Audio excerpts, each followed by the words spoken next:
Добро пожаловать на финальный тур 11-го открытого фестиваля «Уфа в ритме джаза» среди школьников. Ребята подготовили номера в жанрах инструментального исполнительства, вокала и хореографии в нескольких номинациях.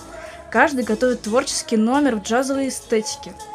Айдина, Егор, расскажите про мероприятие, про ваши впечатления. В этом мероприятии, на этом конкурсе точнее, мы выступаем уже не в первый раз. То есть практически каждый год мы участвуем в нем. Это 11-й фестиваль «Уфа в ритме джаза». И вот с годами у меня только все больше и больше положительных эмоций. Мы выступаем с песней «Подмосковные вечера». Она как бы тоже более джазовая. То есть сначала там есть лирическое вступление, и потом уже идет какой-то драйвовый джаз, так скажем. В составе жюри видные деятели искусства, которые знают толк в таком непростом жанре, как джаз. Кстати, прежде чем оказаться здесь, ребята уже приняли участие в отборочном туре, так что на сцене исключительно победители, исполняющие сильнейшие номера. Салима, Катя, расскажите о вашем выступлении, ваши впечатления, мысли. Наш номер называется «Сладкий джаз». Он очень мажорный, под него сразу хочется двигаться, танцевать, прыгать.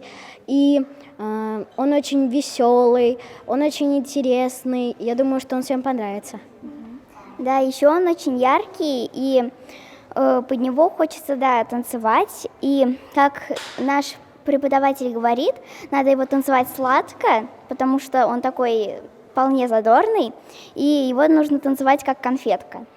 В этом году в фестивале приняло участие около 200 юных исполнителей. Из них 27 солистов и инструменталистов, 2 хореографических коллектива. Участники съехались из Уфы и близлежащих городов. Есть артисты из Благовещенска. Масштаб солидный. Это говорит о многом. Джаз популярен и среди нашего поколения. Джаз – музыкальное искусство. Синтез двух уникальнейших культур.